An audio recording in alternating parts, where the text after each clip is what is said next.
অন্যদিকে কাশ্মীর নিয়ে বড় ঘোষণা করেছেন বিদেশমন্ত্রী জয়শঙ্কর। জয়শঙ্কর তিনি বড় ঘোষণা করেছেন, ফেরত চাই চুরি যাওয়া অংশ, এমনটাই কিন্তু জয়শঙ্কর তিনি বলেছেন।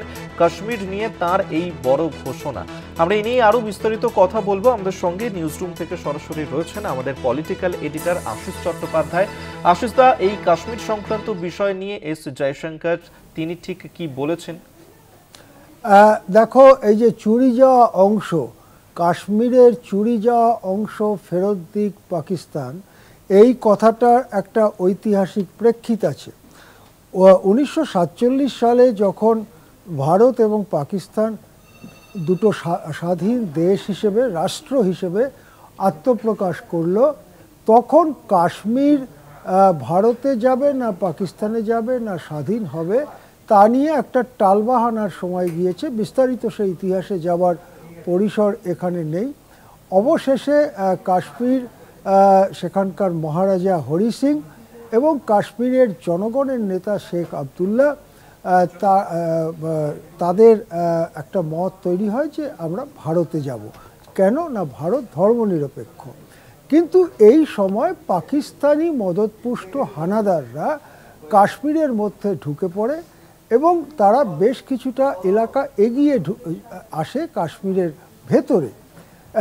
তারা এগিয়ে আসার পরে এবং স্থানীয়ভাবে তাদেরকে বাধা দেওয়ার চেষ্টা করা হয়, মানুষের তরফে বাধা দেওয়ার চেষ্টা করা হয়। শেখ আবদুল্লাহ মানুষকে বলেন ওদেরকে বাধা দিতে, তাতে কিছুটা বাধাপ্রাপ্ত হয়। তারপরে ভারতীয় আর্মি যায়, ভারতীয় সেনাবাহিনী যায়। দুই দেশের সেনাবাহিনী বা ওদের ওই পাকিস্তানের পাঠানো হানাদার এবং ভারতীয় সেনাবাহিনী, তাদের মধ্যে কিছু সংঘর্ষ হয় এবং তারপরে একটা যুদ্ধবিরতি হয়। এই যে যুদ্ধবিরতি হলো, তাতে পাকিস্তানের নিয়ন্ত্রণে থেকে গেল কাশ্মীরের একটা অংশ। যেখানে দু দেশের সেনা মুখোমুখি দাঁড়ালো, সেটাকে লাইন অফ কন্ট্রোল বলা হয়, এলওসি বলা হয়।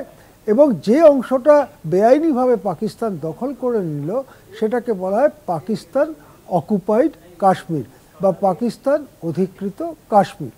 এই পাকিস্তান অধিকৃত কাশ্মীর ভারতেরই অংশ হওয়া উচিত, কেননা সেই সময় গোটা কাশ্মীরের যিনি মহারাজা ছিলেন হরি সিং, তিনি চুক্তি সই করে তার গোটা রাজ্য ভারতে যুক্ত করার কথাই বলেছিলেন। কিন্তু বেআইনিভাবে পাকিস্তানের দখলে ওটা থেকে গেল, বলা যেতে পারে গায়ের জোরে। এই পিওকে বা পাকিস্তান অকুপাইড কাশ্মীর নিয়ে আরও দুবার ভারত পাকিস্তান যুদ্ধ হয়েছে। একবার 1965 সালে, একবার 1999 সালে যুদ্ধ হয়েছে।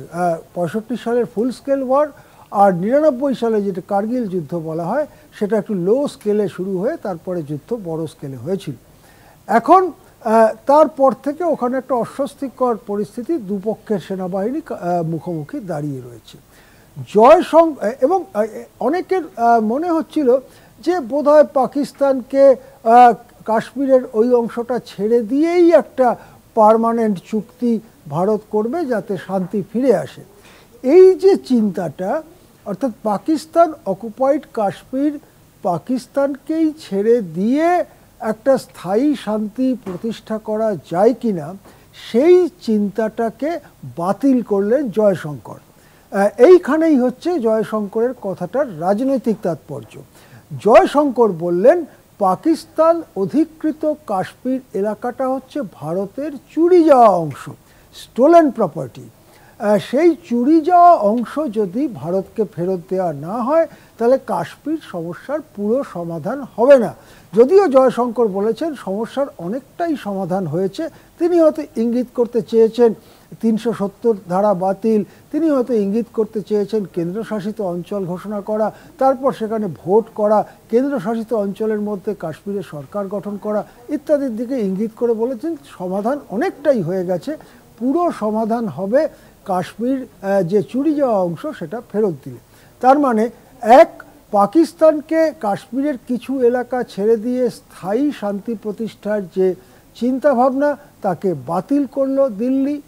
এবং দুই, পাকিস্তানের ওপর আবার চাপ তৈরি হলো পাকিস্তান অকুপাইড কাশ্মীর ভারতকে ফেরত দেয়া। সুতরাং এটা আন্তর্জাতিকভাবে এবং ভারতীয়দের পক্ষেও অত্যন্ত গুরুত্বপূর্ণ একটা বিবৃতি। হ্যাঁ, ধন্যবাদ আপনাকে আশুষ চট্টোপাধ্যায়, আমাদের পলিটিক্যাল এডিটর, সরাসরি নিউজ রুম থেকে আমাদের সঙ্গে ছিলেন।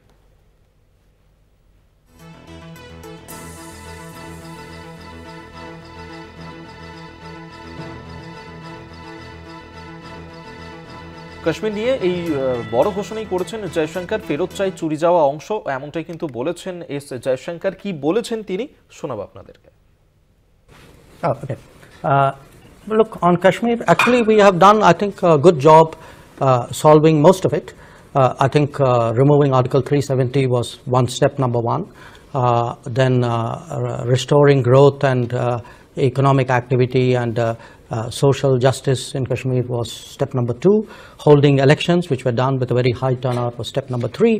I think the part we are waiting for is the return of the stolen part of Kashmir, which is on the under illegal Pakistani occupation. When that's done, I assure you, Kashmir solved.